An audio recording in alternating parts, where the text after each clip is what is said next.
Good evening. I'm Enrique Hernandez coming to you live from the WBBA Channel 25 News. Have you ever considered how your renewable fuel sources, such as ethanol or biodiesel, may affect the agricultural environment of the world? Our reporter Brock Sterling has an exclusive interview with Brazilian farmer Marlene Silva, who will shed some light on the issues concerning the production of biofuel in Brazil.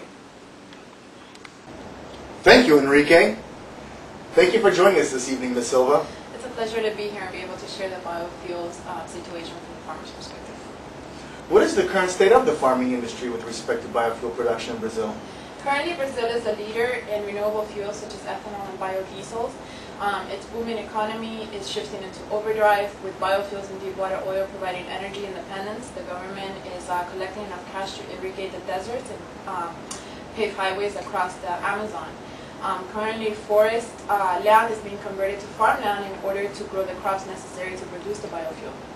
Wow. Well, what crops are currently being harvested for biofuels? The predominant crop being used right now is sugarcane, but additional sources do include soy, sunflower, castor, bean, and palm oil. Well, some critics have stated concerns about biofuels creating food shortages on a global scale. Is this true? That could be to some extent, but both true and false.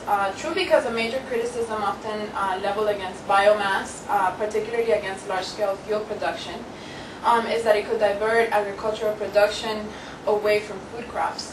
The basic argument is that energy crop programs compete with food crops in a number of ways and therefore cause food shortages and price increases. But the use of food as animal feed, the underutilized agricultural production potential, the increased potential for agricultural productivity, and the disadvantages of producing biofuels. It is false because the argument should be analyzed against the background of the world's real food situation, of food supply and demand. If it is, there really is no food shortage. Well, how are farmers finding a way to balance production between biofuel farming and meeting the food supply needs of the people?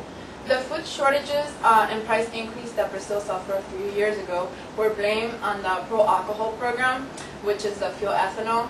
However, a closer examination doesn't support the view that bioethanol production has adversely affected food production, since Brazil is one of the world's largest exporters of agricultural commodities, and agricultural production has kept ahead of the population growth. In addition, crop rotations in sugarcane areas have led to an increase in certain food crops. Food shortages and price increases in Brazil have resulted from a combination of policies which were biased towards commodity export crops and large acreage increases of such crops.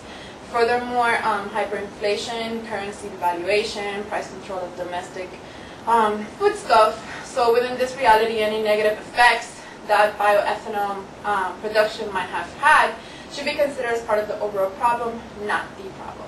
I see. Well, what are some of the health and safety concerns associated with crop harvesting? Well, each year many farm workers are killed from exhaustion and other respiratory ailments.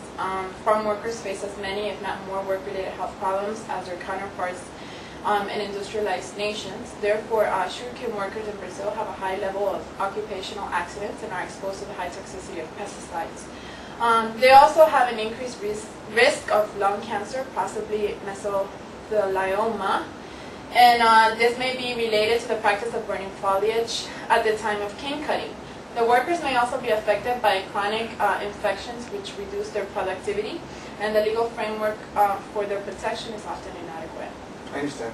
But with that said, why is it that so many farmers choose to grow sugarcane for biofuel production? Because we have tremendous potential.